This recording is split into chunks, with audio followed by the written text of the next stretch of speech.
relax. You'd better enjoy your last moment as a bachelor. Who are those people over there? Oh, friends of hers, I think, from that newspaper she worked on. I wish she'd hurry up. I'd like to get the gang back to the newspaper. Well, that's Claire for you, even late at her own wedding. You know, I really hate the lizard. What do you mean? Well, I speak now as her editor, not as a disappointed suitor. Claire'd never make a newspaper woman, and you know it. Oh, I don't know. She dug up more hot social stuff than anyone the Tribune had had before. That takes talent. Personality, Hack, my boy, not talent. All right, so I appreciated her personality. You appreciated it. I was the one that brought her to your attention when she was only an $18 a week steno from a hick town. Remember? Very touching, Al. You can put that in your memoirs. She's marrying Hanneman now. Listen to the frustrated lovers. You know, if either of you guys had made furnaces instead of small talk, you might be in Hanneman's shoes now. Have one of mine.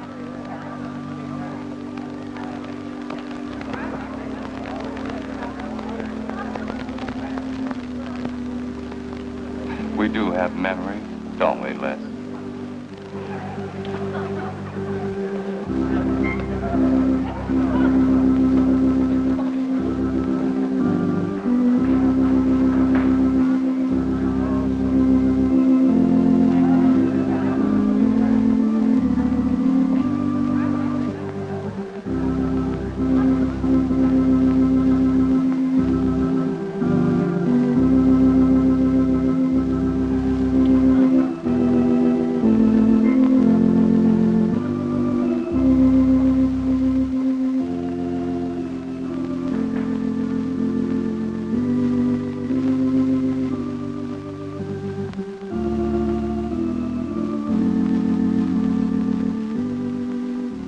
Hanneman, wilt thou have this woman to be thy wedded wife, to live together according to God's ordinance in the holy estate of matrimony?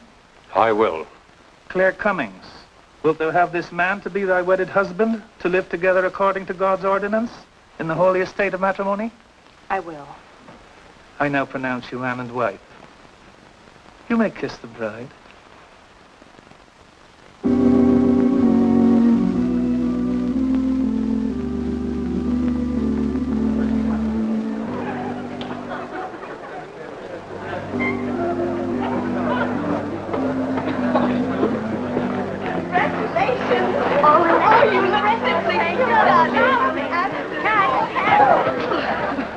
June, don't tell me I'm going to lose another employee. Don't worry, Mr. Doyle. I don't even have a boyfriend. We better go in now and cut the cake. We'll have to hurry, darling, if we expect to catch that plane. I'll be right in. I just want to say my goodbyes to a few of the gang. All right, but hurry. Thank you. Thank you.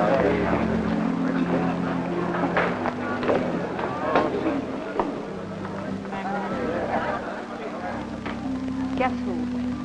Why did you come out here? Because I love you. Because you love me. Claire, you're crazy. Don't you know what those words meant in there? Let no man put asunder. No one can put us asunder, Les, you and me. Oh, I never could figure you out. Except that, well, you make everything add up to spell Claire, don't you? Now, darling. You're even getting a sadistic kick out of having me at your wedding, me and the others. But there are no others. Only you. I'll think about you on my honeymoon. I'll write you. Miss me, Les. I know you both will be very happy. I beg your pardon. Thank you. I'm ready with my cameras, Mr. Hanneman. I've been looking for Mrs. Hanneman. You haven't seen her, have you? I believe you'll find her on the terrace.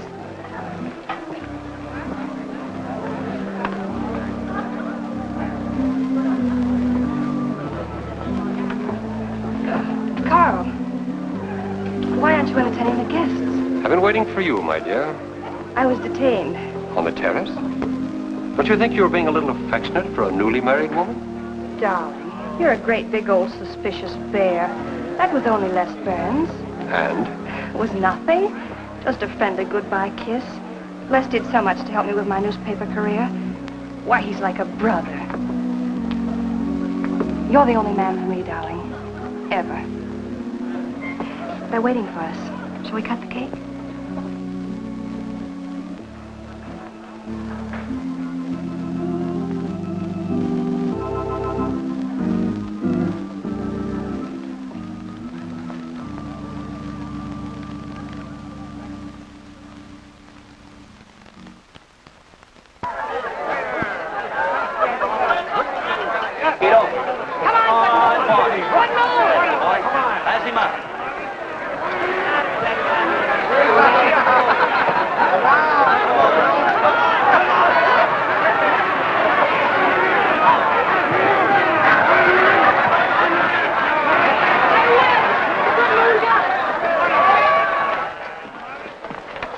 Wow. How much did he pay?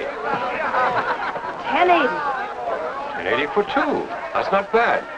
I win $540. Claire, you mean to say you bet $100 on that horse to win? Of course.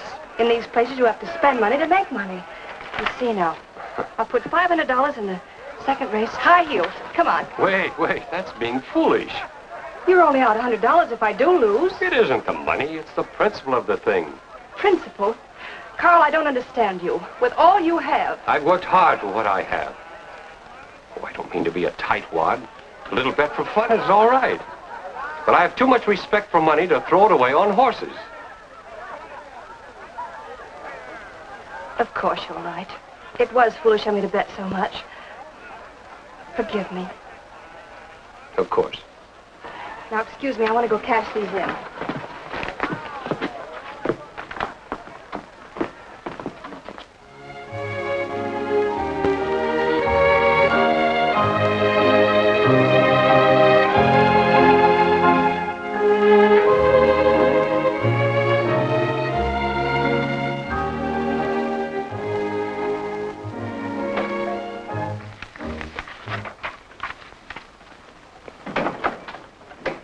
Hello, darling. Miss me? Back so soon, Oh, Carl. I only went to the barber shop. Who are you writing to? June Taylor. You remember. Les Burns' secretary. She was at our wedding. Do you want to read some of the awful things I said about you?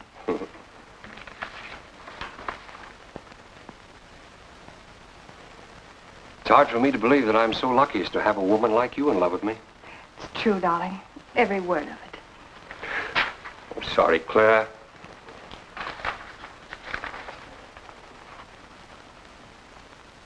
My darling Les.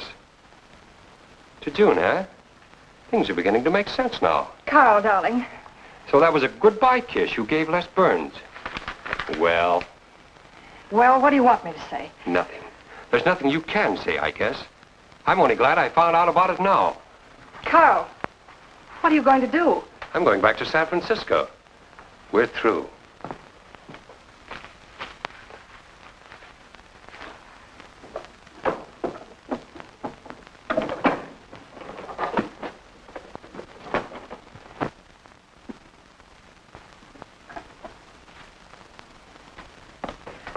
But what am I going to do, Carl? I don't care what you do.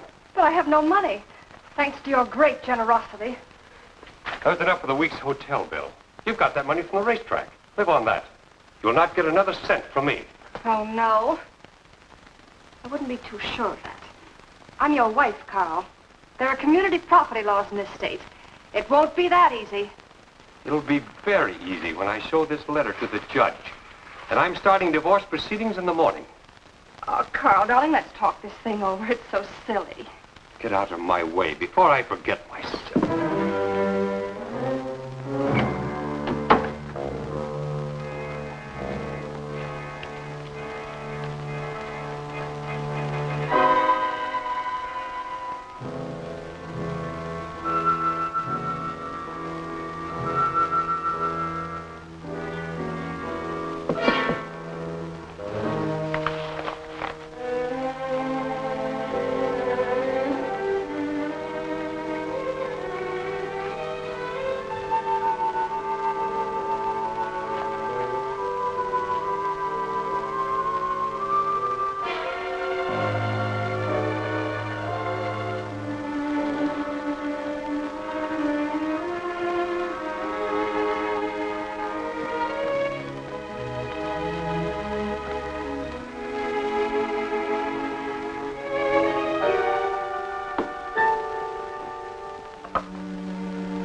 Would you please connect me with a house physician?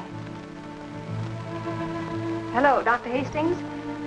This is Mrs. Carl Hanneman, Bungalow 9. Could you please leave a prescription for some sleeping tablets for me at the drugstore? I'll be needing them right away. I'm turning in early. No, that won't be necessary. I'm going out for a bite to eat, and I'll pick them up later. Thank you.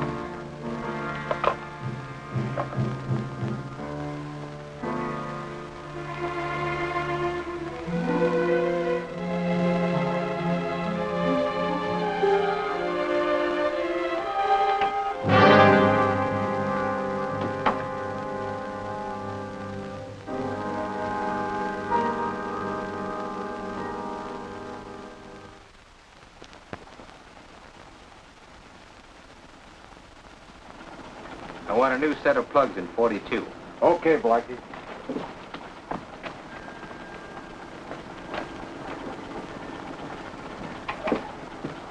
Are you Mr. Tellen? Yeah. I must reach San Francisco by tonight. I want to be back by morning. Can you make it? I can make it up and back if If what? this weather holds out and my fee is big enough. How much will it cost? $400.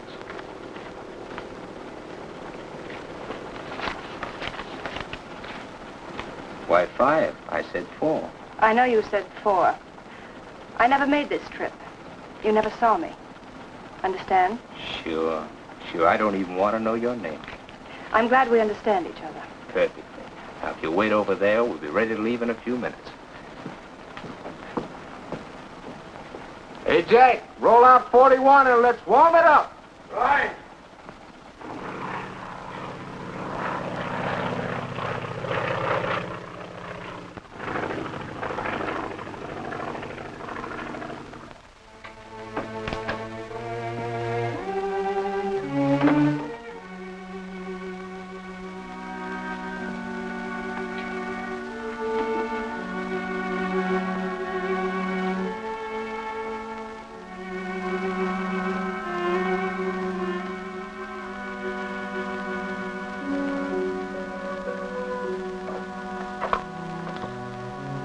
Room service, please.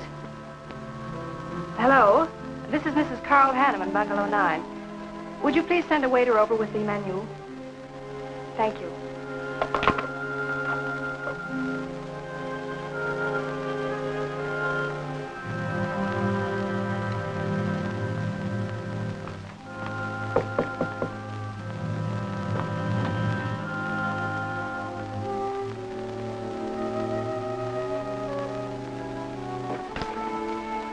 Good morning, Mrs. Hanneman. Good morning, Victor.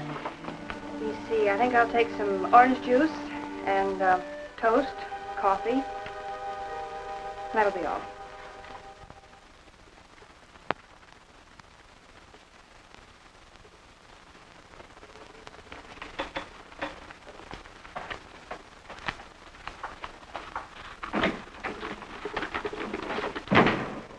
How was the ball game?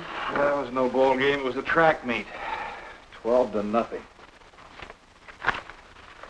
This all the mail today? Yes.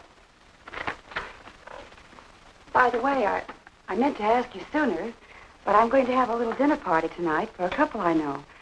You're invited if you're not doing anything. Well, sure. What's the occasion? They're going to be married soon. They're awfully nice kids. Married. And the trouble will really start. Mr. Burns' office. Long distance calling. It's Mrs. Hanneman. Hello, Claire. Hello, Les. I'm so glad I caught you at the office. How's the honeymoon? It was interrupted. Carl had to go back east yesterday. Business, he said. He wanted me to stay over, wait for him here. But I'm not. I'm coming back to San Francisco tonight. You think that's sensible? Of course not. But I'll see you again. Look, I want you to arrange a plane ticket for me. Reservations are so hard to get at this end, it'll be easy for you. All right, Claire. I'll take care of it tomorrow. Tomorrow won't do. I'm coming home tonight. Okay, I'll wire you back on the time. I know you would help me. Be sure and meet me at the airport. I can hardly wait to see you. Goodbye, Les. Goodbye, Claire. June, get a hold of Hack Doyle. Have him get me a reservation on the 8 o'clock plane out of Los Angeles tonight. It's for Mrs. Hanneman. Are you planning to meet her? Yeah. Oh, I guess I'll have to cancel our dinner party tonight. It doesn't matter. Apparently, Claire can get anything she wants out of anybody at any time. Can't she?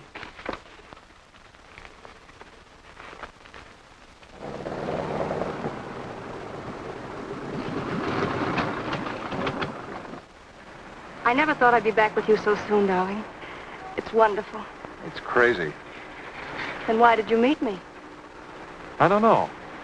I do. Because you still love me, don't you, Les? I'll get over it. I hope Carl stays in New York for a long, long time. That seems a bit odd. He didn't arrange his business affairs so they wouldn't interfere with his honeymoon. Yes, I thought so, too. You certain you and Hanneman didn't have some trouble? What kind of trouble could we possibly have had? Quarrel of some kind? Perhaps over us? Now, wouldn't that be ridiculous? Giving him some reason to doubt me just so soon after we're married? What do you think you're doing now? You don't feel sorry for Carl, do you? No. No, I don't. But I should. Look, let's forget all about him. For a few days, anyway. Take me home, I'll change, and you can take me out to supper. Claire, I'd rather not go to the house. But I must freshen up, darling. I really must. You want me to be beautiful, don't you? Just for you? You are beautiful. See? There's nobody home.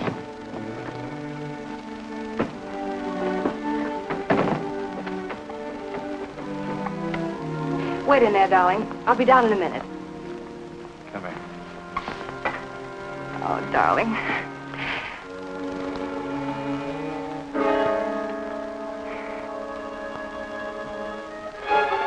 Les, what is it? Stay here.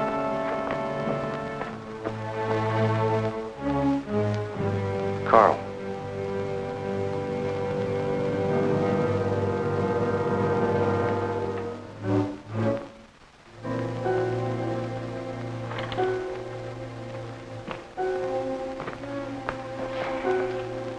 Suicide. But why? Oh, poor Carl. Claire, I thought you said he'd gone to New York. That's what he told me. I don't understand it. Why should he do such a terrible thing? You probably know as much about that as anyone.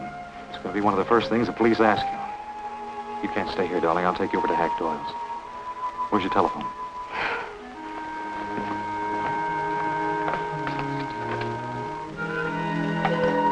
Police headquarters, please.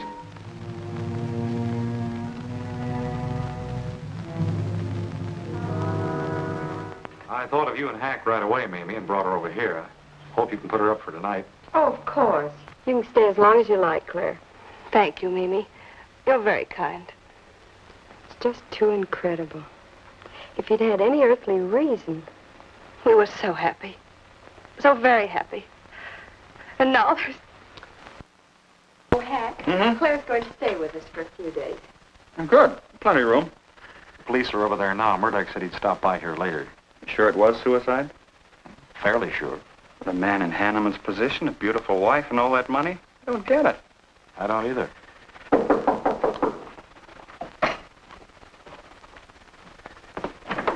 Oh, hello, Bill. Come on. How are you, Hank? Hello, Claire.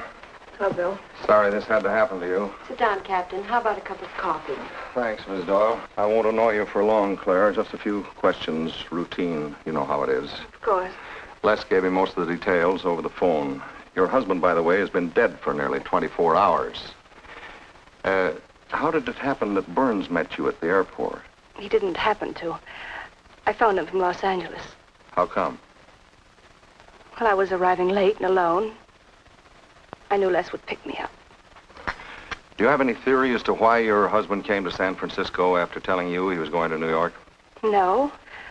I didn't know anything about the business. The gun, of course, was Hanneman's. We checked the serial number. Funny there are no powder burns on the coat. Bill, a suicide doesn't always press a gun against his body. In that case... There would be no powder burns, I know. Do you know of any reason why your husband should have taken his life? No, I don't. Anything wrong with his health? Not that I know of. But that could have been the reason. Had you quarreled? Oh, no. No, we never quarreled. Believe me. Throughout every minute of our married life, we were supremely happy. The entire week, huh? Well, that's all for now. I may want to talk with you again later. Where will you be? Right here with us. Thanks. Bill. Yeah? You found fingerprints on the gun, of course. I mean, Hanneman's prints. Uh-huh. Clean as a whistle.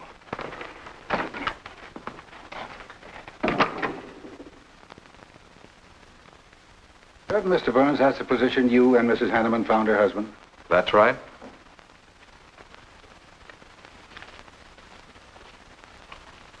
One more question, Mr. Burns. Your testimony at the coroner's inquest said you touched nothing. That's true. Then how did you know the man was dead without feeling his pulse or heart? Mr. Chalmers, I've been around enough to know a dead man when I see one, especially after 20-some-odd hours. You assumed that Mr. Hanneman committed suicide. Why? Well, everything points to suicide. Not in my assumption, Mr. Burns. Mrs. Hanneman, you say you saw your husband alive on Monday afternoon, and then the following night, which was Tuesday, you saw him again. Yes, but he was dead. I've told you everything. You don't need a weather vane to see which way this wind is blowing. Was it customary for the servants to take a vacation whenever Mr. Hanneman left on a trip and leave the house empty? Well, I don't really know. I didn't give orders to the servants. Carl, Mr. Hanneman ran the house. I hadn't moved in yet. I see that you also assumed that this was a suicide. Naturally, it couldn't have been anything else.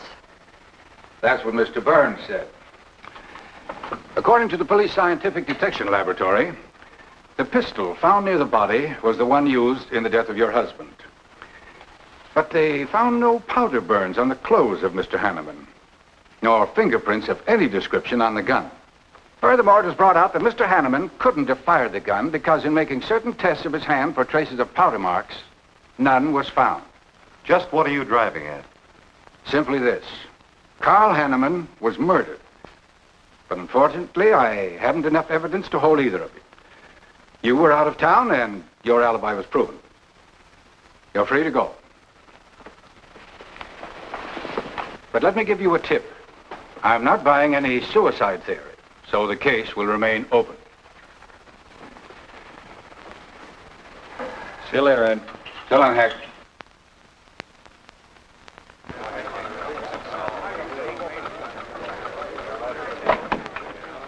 Good morning, Les. Just the guy I want to see. Yeah, about what? Oh, I've been assigned to do the follow-up on the Hanneman case. Oh, how'd you draw that? Oh, I asked for it. It'll be a dull job because there isn't going to be any follow-up. Just an ordinary suicide. Are you kidding? I never smelled an odor of fish so strong in my life. No fingerprints on the gun, and you call it suicide. So what? What makes you so sure? Can you give me a good reason for Hanneman killing himself? No, I can't. Perhaps he thought he had a good reason. And perhaps he didn't. So meanwhile, if I can dig up a plausible motive... Who asked you to dig up a motive, plausible or otherwise? I said, if I can dig up a motive, I'm willing to accept suicide. But if I can't, then it'll have to be murder.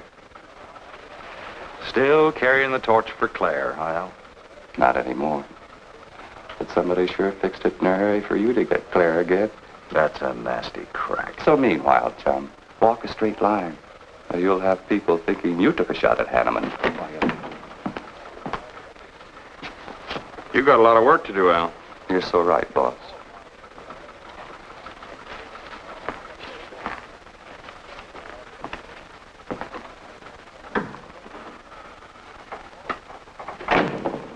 Sorry, Hack.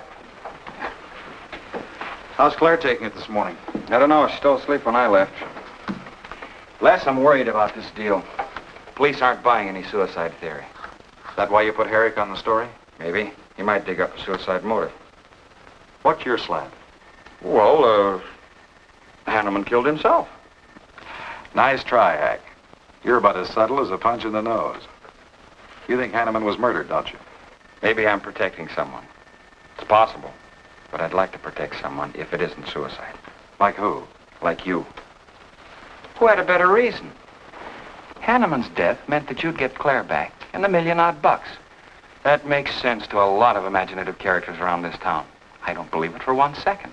But I still think it's safer to sell the suicide theory if Herrick can dig it up.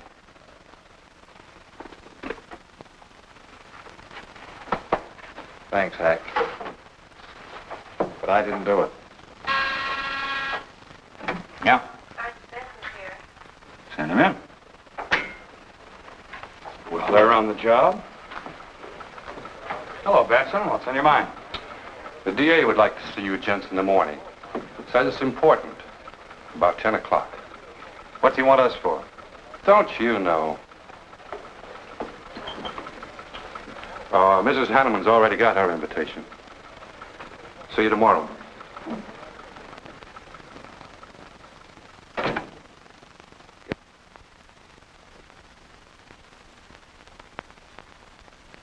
Eric really revels in pouring it on. Well, it's news. Nobody's been hurt. Yet.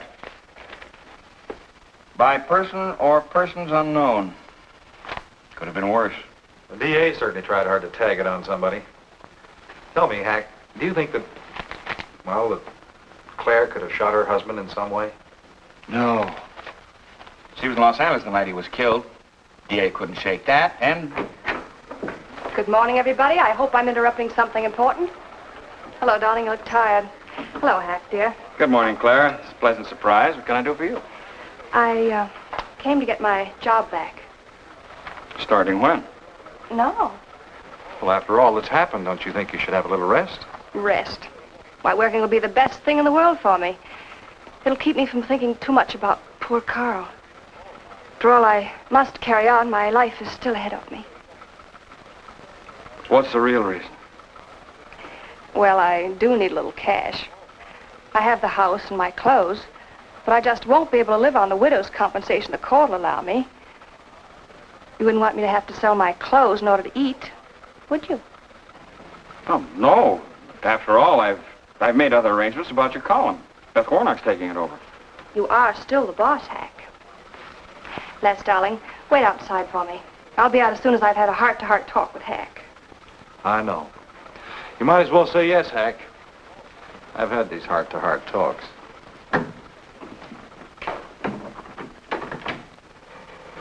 You will let me stay, won't you, Hack?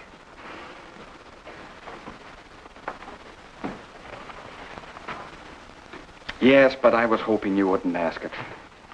You are a darling. Listen, Claire, you stick to the job and no playing around. There's enough trouble here now without you adding to it. I don't know why you talk like that. I'm serious about it, Hack. I'll work hard. For your sake, I hope you do. You are a dear. See you later.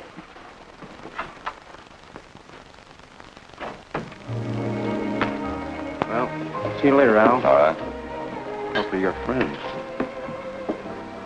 Yeah, old friends.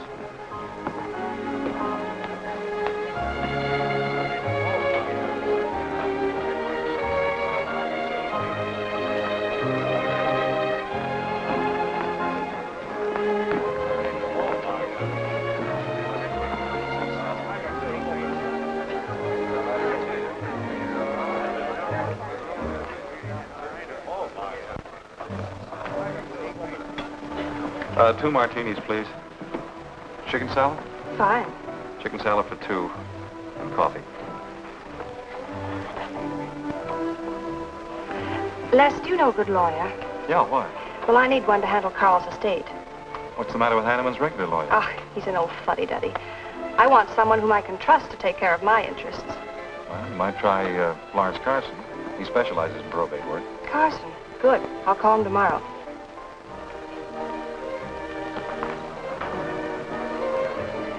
Do I know that man over there? You should. It's Stanley Mason. Our paper's backing him for Congress. Of course. Why, the pictures on his campaign posters don't do him justice. You know, I never could figure that guy. Every time I see him, he's with a different girl. So? Oh, we'll have 4 Manhattans. Make them half French and half Italian vermouth. We'll order later. I'll look after them personally, Mr. Mason. Thank you. Stanley, isn't that Hanneman woman over there? Yes, she's very attractive, isn't she? Well, if she likes the type. Why wouldn't he be a good man to handle the estate? No. He's too tied up with his election campaign. What are his chances, Les? I'm going to Washington. Pretty good. Why? That makes him important. I've got to have someone with influence.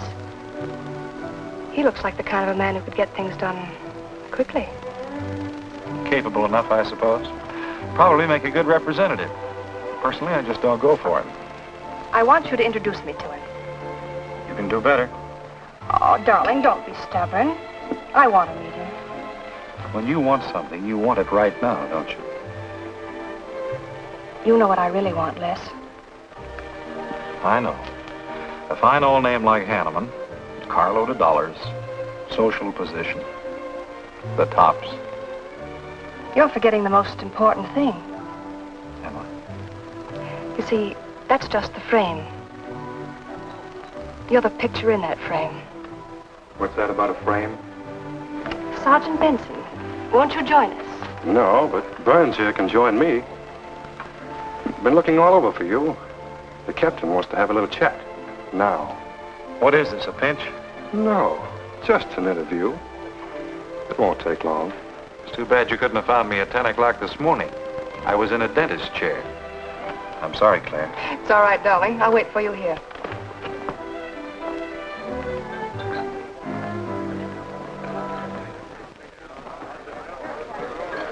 Violet.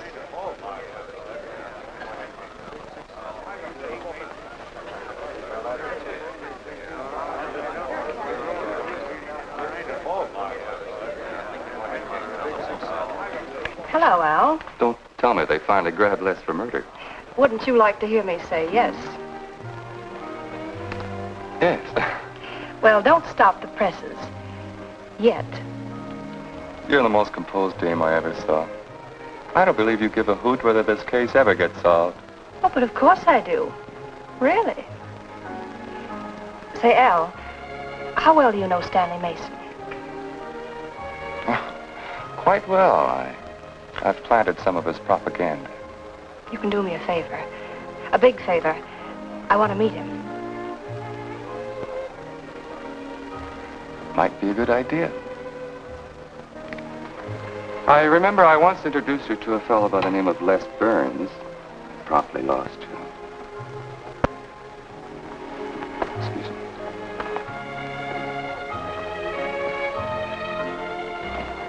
Stan, how are you? Well, hello, Al. Say, I have a young lady over here who'd like to meet you.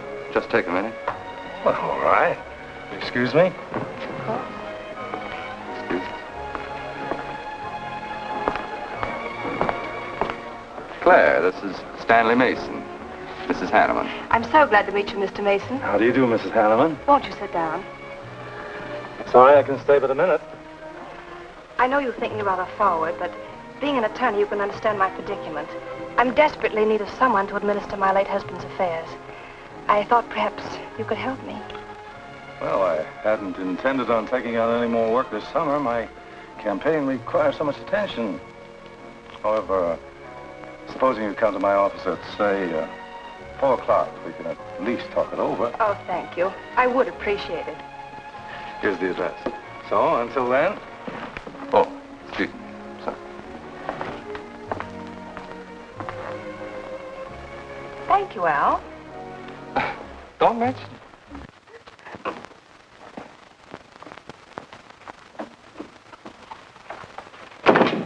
I found him, Cap. Right where I expected. With the grief-stricken widow. Only if she's grief-stricken... Skip it. Les, my boy, have a seat. Last time it was hello, Burns. Today it's Les, my boy. What do you want? You know, I just wanted to chin a bit with you. Oh? I didn't know I was that interesting. You live out in the Hanneman neighborhood, don't you? No, and you know it. But you go out to that neighborhood quite often, don't you? Yeah, so what? To visit friends. Oh, sure, that's right. There's Hack Doyle and his wife, June Taylor. Say, there's a clever little girl, huh? Your secretary, huh? Since when have you become so interested in my secretary? I thought you were a happily married man. Weren't you out in that neighborhood the night Hanneman was shot? Monday night? No, I wasn't. I played gin rummy with the boys in the press room. Went home to bed about 10 o'clock.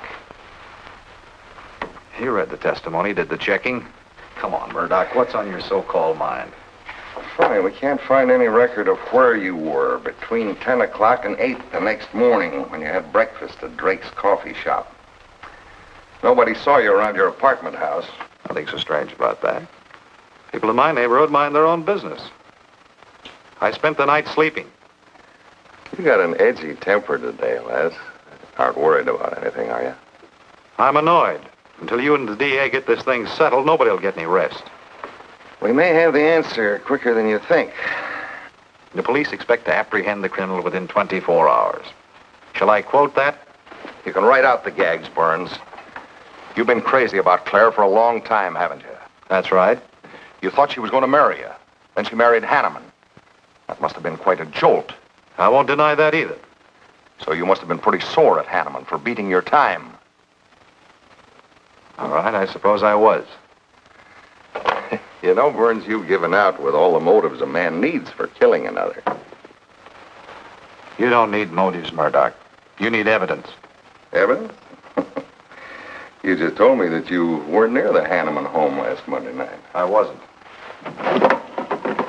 And how do you account for your cigarette case being found on the Hanneman garden, still wet from Monday night's rain? I don't have to account for anything. To throw cold water on your mastermind, I tossed that away right after the wedding. Anything else you want to know? No, that's enough.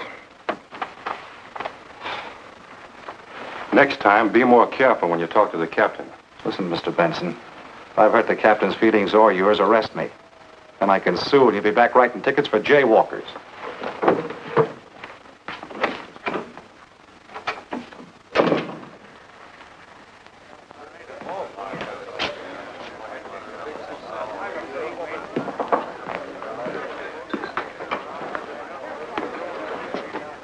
You rent that stool by the month? Well, Lester. Where's Claire? Oh, Claire isn't here. She had an appointment. Did she go back to the paper? No, about this time, she should be walking into the inner sanctum of that courageous and fearless champion of the people's rights. That distinguished candidate for the Congress of these United States. Mr. Stanley Mason. You sound like you're on Stanley's payroll. I introduced them. You seem to have a talent for that sort of thing. Thank you. I believe that's all the information I need, Mrs. Hanneman. I can't possibly find words to express my gratitude in your consenting to help me. Oh, believe me, it's a pleasure. A little pressure in the right places should settle the matter quickly for you. Thank you again, and good luck in the elections. Oh, thank you. I suppose you'll be leaving for Washington immediately if you do win. Yes, if I win. You will. I know you will. Well, I really must be going. Oh, can't I drop you off somewhere? I'm sorry. Not this evening. Mr. Burns is taking me home. He's the gentleman you saw me with today. I'll call you tomorrow. Perhaps we can have dinner and talk some more about your problems. Splendid. Goodbye.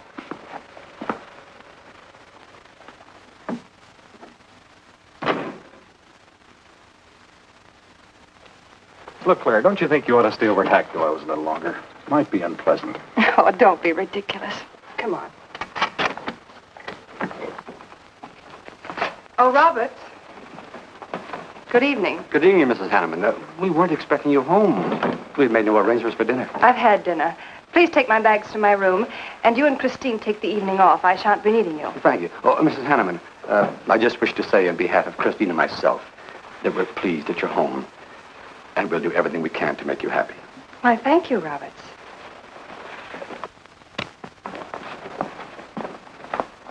Well, come in, darling. You aren't afraid of Carl's ghost, are you?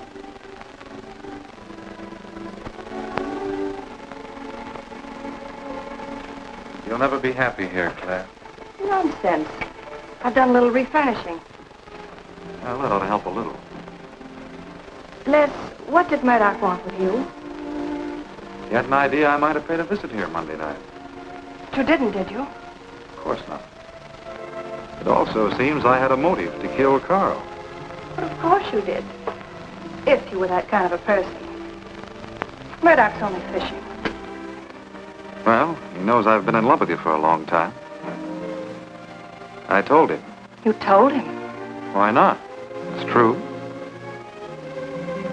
You want them to keep working on you, so they'll stay away from me. That's it, isn't it? Yeah, that's it. I said I'd stand by. And you have. And I love you the more for it. You know I do love you, don't you, darling? I think you do, Claire. In a peculiar, mixed-up sort of way. I never should have married Carl. I didn't really love him, but he offered so much. Things I never had. But that's all over now. No, it's not all. And it won't be until they find his murder. They will. And there'll be nothing to keep us apart again. Ever. If I could only sell myself on that. You've got to, Les. You've got to.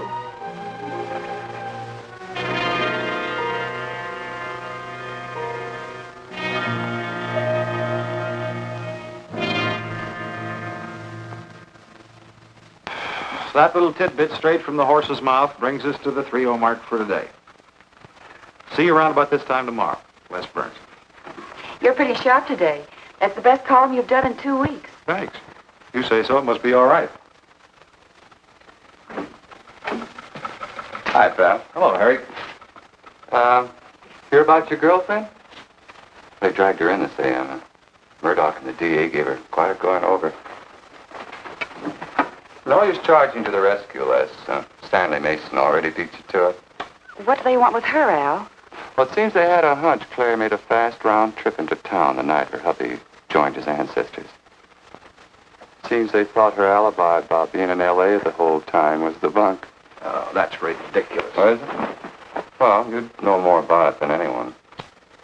Jones, put that through, please.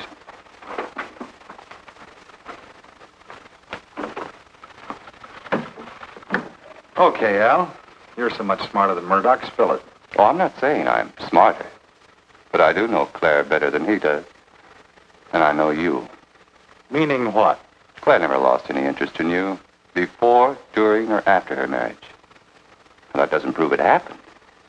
With all that wampum at stake, this whole thing could have been planned weeks ago by both of you. I'm fed up with your dirty cracks. Now get out! Wait a minute. Look, Junior, one of these days I'm going to be too late and you're not going to have any teeth. Mm-hmm. You're so right, boss.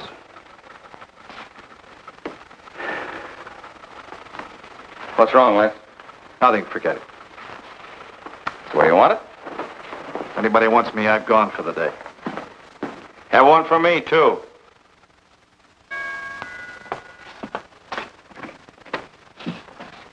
Where's Miss Hanneman? I gotta see her. She in? Why, yes, but she's going out. This is important. What's the trouble, Les? Oh, I've been trying to find you all afternoon. You didn't get back to the paper. Where were you? I was with Mr. Mason. We were talking over the estate. Oh. Looks like you got some more talking to do. It's really only business, Les. Come in, but I can only see you for a moment.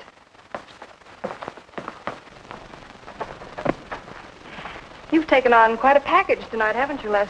No, I've had a few drinks. Sitting over at Renard's. Been thinking things. Crazy things. About me?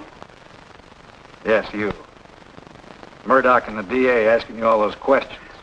It's nothing to be disturbed about. I'm not so sure. Why do you say that? Were you in this room Monday night? What? You know I wasn't. I don't know anything. But I wouldn't lie to you. Have I ever, Les? Claire, there's only two people who could have profited by Hanneman's death. I'm one of them. You're the other. Why, how dare you come in here accusing me? You only married Hanneman for this. You've admitted it a dozen times. But I didn't kill him. How can you even think it? I didn't kill him. I didn't say you did. But if you know anything, you've got to tell me. Were you in this room Monday night? No. You might have come in, seen someone. I've got to know. Stop shaking me. Then tell me the truth. Let go of me. I thought you were going to stand by me. Why, you're drunk. I'm only trying to help you and me. Huh. Help me. You're accusing me of murder. How do I know you didn't kill him? You were in town. Claire. I've as much right to accuse as you have. But I'm not accusing you. Get out of this house. I once said I couldn't figure you out. I can now. You're not a normal woman. You're not warm. You're cold, like ice. Yeah, like ice. Blonde ice. Get out of here.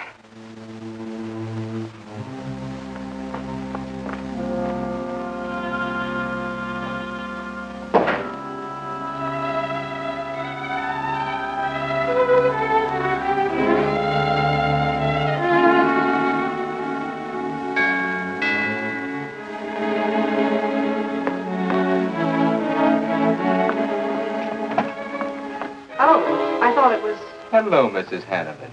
I don't believe I know you. Sure you do. Let me come in. We can talk better inside. In there. Now, what do you want? Well, I saw your picture in the paper, and I found out who you were. I figured we could make a deal. Deal? I was going to call on you last night, but you had company, and I had to see you alone. What kind of a deal? Seems that plane ride last Monday night returned big dividends. I paid you to forget me. I thought I could trust you. Sure you can trust me. But it's hard to forget murder for any $100. Why, you dirty double... I don't like that word. All right, we'll forget what happened to Hanneman. I'll go along with you on that suicide story. That is providing there's a little consideration of, let's say, 50 grand. $50,000? Why, I don't have that kind of money. This estate's in probate. I won't receive a thing for months. I can wait.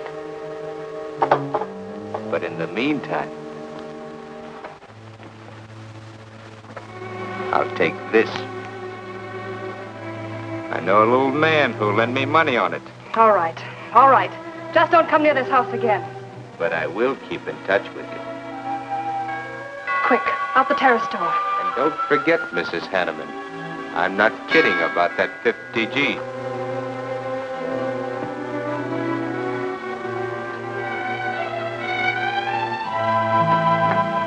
I'll get it, Roberts. Yes, ma'am. Stanley, darling. Thank you. Well, he isn't at Bernard's either. Oh, I hope nothing's happened to him. He'll turn up when he runs down or runs out to go for drinks. Say, you write his column all by yourself? Somebody had to do it. I hope it's fit to print. It's good. Nice of you to cover for him, too. Do you really think he's all right? Sure. I'll find him later. Don't worry about Les. He's probably getting more poison out of his system than he is into it. I hope.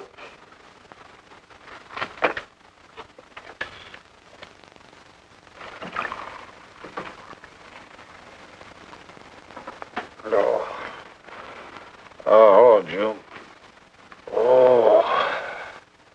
See if you can give me another head, will you? This one's not going to do me much good. You certainly had a little trip for yourself. I guess so. What day is it? Tuesday. Holy mackerel. What happened to Sunday and Monday? I took care of them for you. Oh, you would. Who found me, Hack Doyle? No. Claire. Claire? Mm-hmm. You were trying to convince the doorman at the top of the mark to let you out on the roof. It was the only way to the moon. Oh, brother. The moon? Looks like I wanted more than a little trip. Here, drink this. It'll make you feel better. Guess I've been the horrible example, huh? You no doubt thought you had a big reason for getting tight. Yeah, I had to get away from something. Something wasn't good for me. Have any luck? I don't know. I'm never going through this again, I can assure you of that. June. Well, I guess I'd better get back to the office. Thanks a lot for looking after me, June. I'll be down after a while, if I can make it. Don't hurry.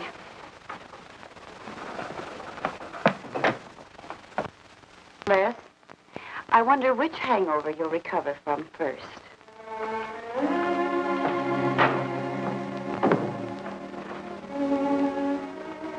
I thought we were all washed up, Claire. Les, for everything I said the other night, I'm terribly sorry. I guess I was a little mixed up myself. Forgive me, darling. I must have been out of my mind to say such awful things to you. I realized the truth later. You were afraid for me because you loved me. That was it, wasn't it? Yeah, maybe it was. I just couldn't believe that. Look, let's forget all about it. We know there's nothing to worry about. There never was. We know that, don't we, Les? Sure, Claire. Sure.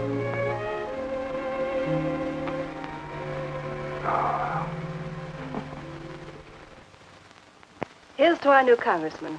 May your career be long and successful. Thank you, darling. Jeff, but aren't you both a bit early? I only wish I could be as sure of my future in psychiatry as you can be of your future in Washington. Doctor, you were analyzing me at dinner, the workings of my mind. Do go on. It's very interesting. I've never been psychoanalyzed before, and your deductions amaze me. Claire, I warn you, if Jeff continues, he'll have you convinced you're batty. Simply because your father ran away with another woman and your mother was relegated to hard work.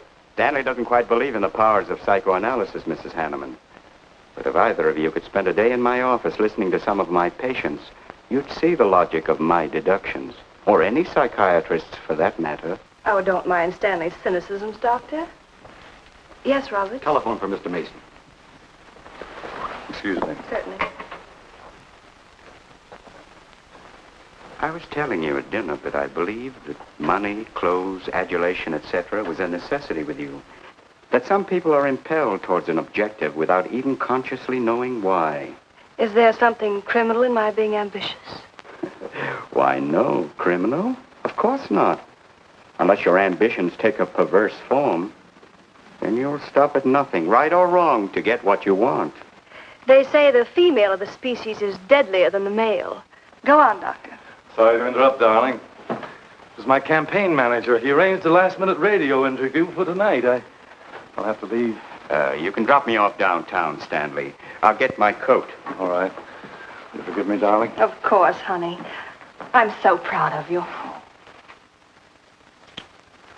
Oh, I almost forgot the good news. I had lunch with the DA this noon. It looks like Hanneman's murder is going to be filed away under crimes unsolved. It's their opinion that it must have been done by a burglar. Oh, I'm so glad, really. Now I'll be able to go with you to Washington with a clear conscience. Say, you haven't told any of your friends about our plans, have you? Oh, no, of course not. Good. We'll surprise them tomorrow night. Yes, we certainly will. Ready? Yes, thank you.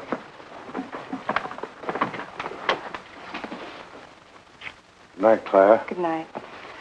Mrs. Hanneman, please don't take my mental probing too seriously. You're a very charming hostess. So don't worry. I never worry. Good night. Good night.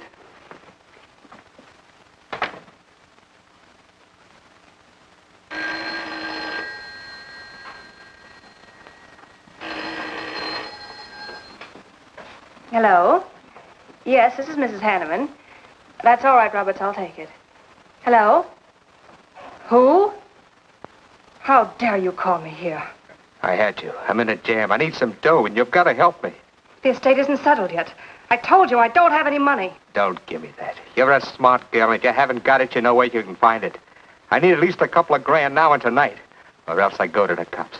I got nothing to lose. I have about $700 cash in my jewelry. All right, bring it along. Meet me at the end of the Old Valley Road. Be there in 20 minutes.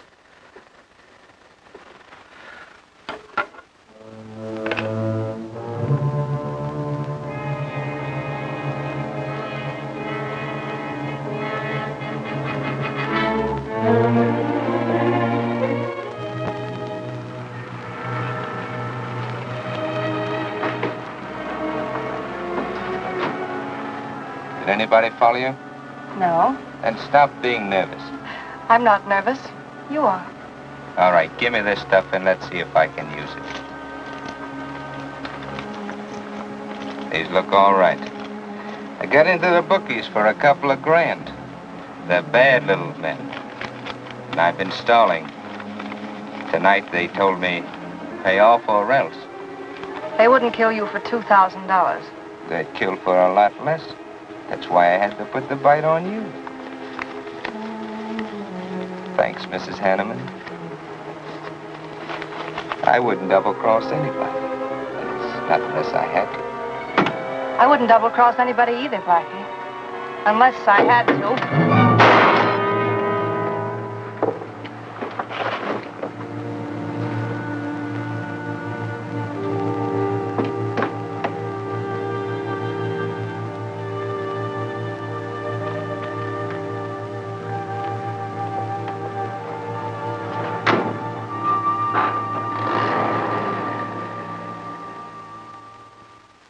First returns have been received from the 12th precinct. Mason, 311, Jeffers, 282, and Allen, 91. That just about cinches it. If I can do that well in the 10th, I can carry them all. My gratitude, Doyle. Without your paper in back of me, I wouldn't have had a chance. Think nothing of it, Mr. Mason. We're glad we backed the right man. Well, it looks like you're in, Mr. Mason. Congratulations.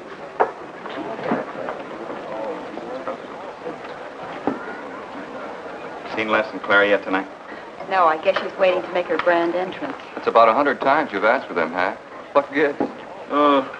Nothing?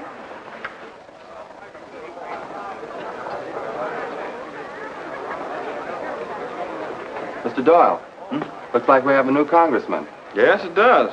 I'm sure he's going to be a good one. I hope so. We backed him. Hello, Claire. Hi, Les. Hi, Hank. Oh, good evening, Claire. You look stunning, as usual. Thank you, Stanley. Oh, hello, Les. Thanks for being Claire for me. Lead in the 18th precinct, which have just Big finished. night, huh? In third place is Jeffers with 162, Allen with 142, and Mason 300 even. That's how big it is. Come on, Claire. I want you to meet some folks. You'll find drinks in there. Look, Les, there's something on my mind. I want to tell you about it. You better have a drink first. Sure.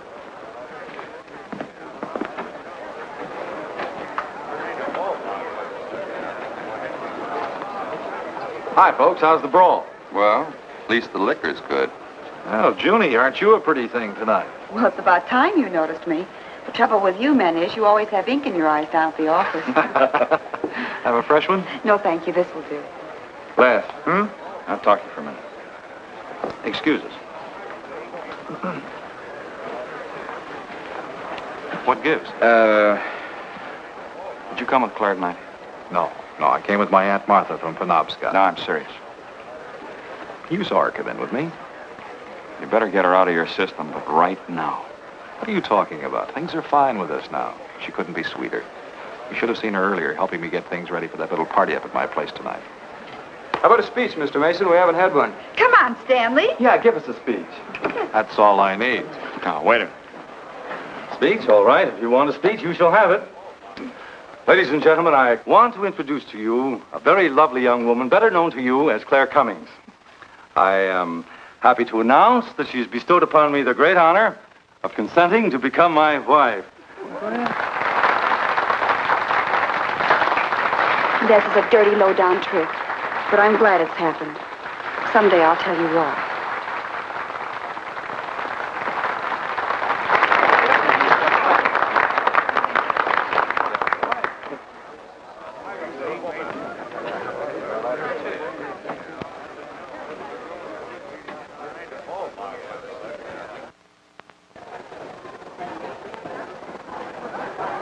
All the Thank you, happiness in the Mr. world, my Mason. dear. That was quite a speech you made, Stanley. Surprised, Jeffrey? Aren't you going to congratulate us, Doctor? It's customary. Hate to take you away at this moment, Stanley, but there's something I must talk to you about. It's important. But of course, Jeffrey. Will you excuse us? I know you'll enjoy living in Washington. When do you plan to have the wedding?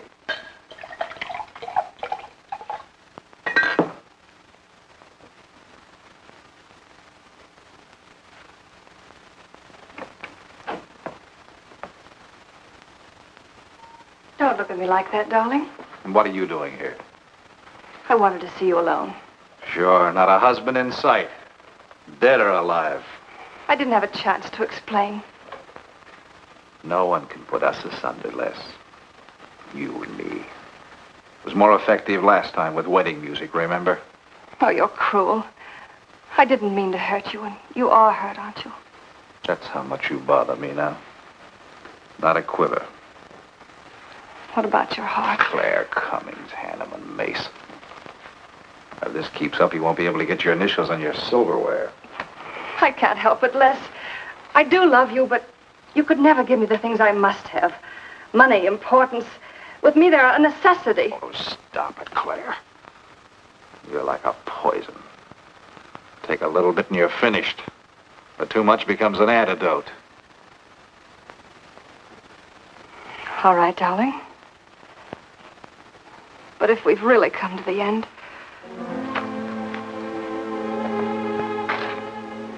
Stanley. Do you mind, Burns? I'd like to say something to my fiancée alone.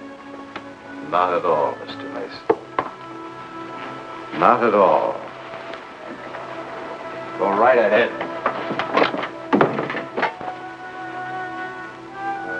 The congratulations are hardly over before I find you in the arms of your old sweetheart. That was a stupid remark. I had to say something to him, didn't I? So you didn't tell him earlier. You said you were going to? Well, I couldn't find the words. Is that why you're angry? Oh, darling, let's not quarrel. We can do that after we're married. There isn't going to be any marriage. What are you saying? I'm afraid we've made a mistake. You can't mean that. What'll my friends think? I couldn't stand the humiliation. Oh, you'll get over it quickly enough, as quickly as you did your other marriage. Why are you talking this way? What did that phony doctor tell you? That's not important. We've made a mistake. Now let's forget it, shall we? But you can't throw me over. I've looked forward. I've planned. You're taking me to Washington with you. Away from these people, these memories. I've got to go with you, Stanley. No, I'm sorry. It's final. You ought to see a doctor, Claire. A doctor like Jeff. I'll look for you at the party after he talked to me. I merely wanted to ask you something. Doyle told me where I'd find you, but I didn't believe him either. But finding you here proves many things. You're not well, Claire. All right. I didn't mean to crack up. At least we could have a farewell drink together. No hard feelings, really. Why don't you fix some for us? I must say you're being regular about it.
Claire!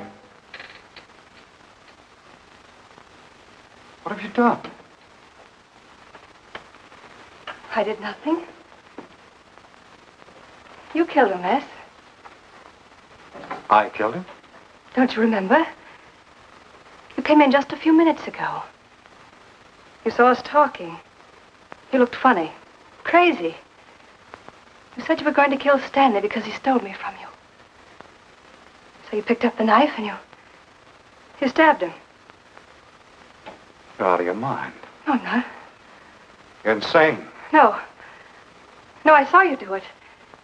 You dropped the knife and you ran out the door.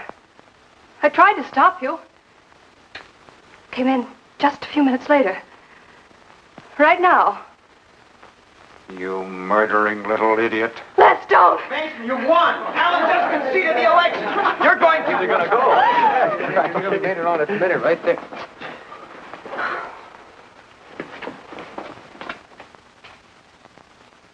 So you see, Doctor, the evidence is really stacked against Les Burns. I and the others feel that he's absolutely innocent. Now, I asked you down here to see if there wasn't something you could do to help us prove Les is innocent and Claire's guilt.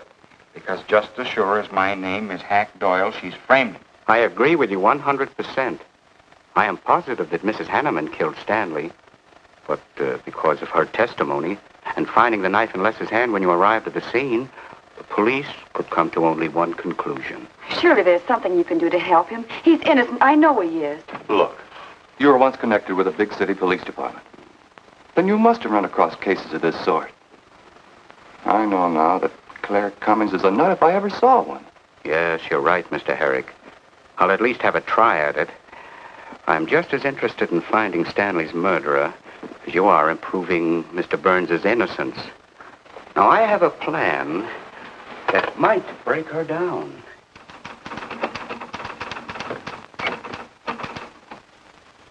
Well, good morning, Dr. Clippinger. To what do I owe the pleasure of this visit? It's no pleasure for me, Mrs. Hanneman, I assure you.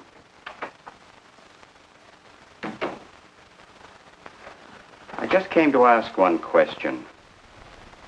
Why did you kill Stanley Mason? What? How ridiculous you are, Doctor. Am I? You see, I had a talk with Stanley last night concerning your betrothal and advised him against it. It's safe to assume that when he came to tell you there wouldn't be any marriage, you killed him in a fit of anger and then concocted a story to implicate Mr. Burns. It's the most absurd accusation I ever heard.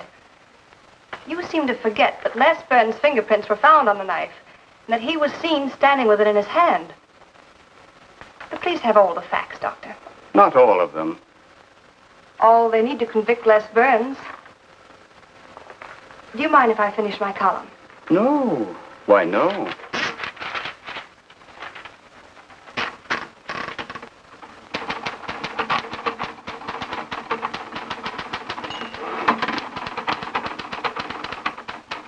I suppose you'll tell the police I killed Stanley and give them that fantastic story to back up your accusations. It won't sound so fantastic to them, Mrs. Hanneman. I discovered one or two other flaws in your story. They'll laugh at you. It's insane, absurd. Oh, you're wrong. You see, I've spent my life delving into distorted minds like yours. I worked for the police for many years as a consulting psychiatrist. You sound more like a hypnotist. And I'm quite fed up with your insane theories. Now, Doctor, looking for something, Hank? Police are on their way. Police? What for?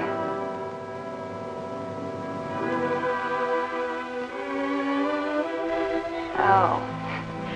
I see the three of you dreamed this one up. Well, as long as you're going to have me arrested, you might as well read my last column. Go ahead, read it, Hack. Read it out loud. I killed Stanley Mason. I killed Carl Hanneman. I killed Blackie Talon. You didn't know about Blackie, did you? You hid that story on page 5. Unsolved robbery and slaying. I killed Stanley Mason because he no longer wanted to marry me. Stanley Mason was the top of the ladder for me. The top rung. I had money. And now I was going to have position. He was taking me to Washington with him. I could leave then without making the police suspicious. Clever of me, wasn't it? Why did you frame Les Burns? Why? Because he caught me with blood on my hands. Because at last even he had discarded me. I never loved any of them. You, Al, Hanneman, Mason. But Les, I wanted to hang on to him. He was of no use to me, but I couldn't let him go. Maybe I did love him. Hello. Miss Cummings? No, she's off. I'm glad you confessed, because you never could have gotten away with it much longer. I would have, but to per you, Dr. Clippinger. You with your slimy scientific snooping.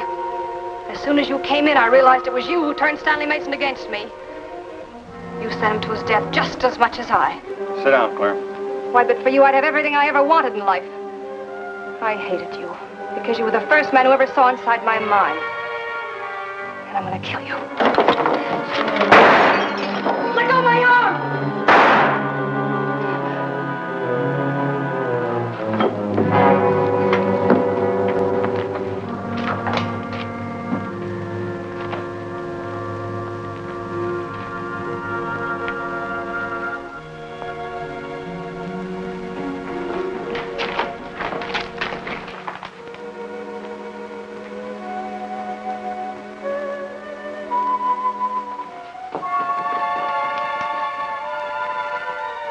little late, Murdoch. Well, it was probably better this way. I can scarcely believe it. A woman as beautiful as that. You didn't know her very well. None of us really knew her very well.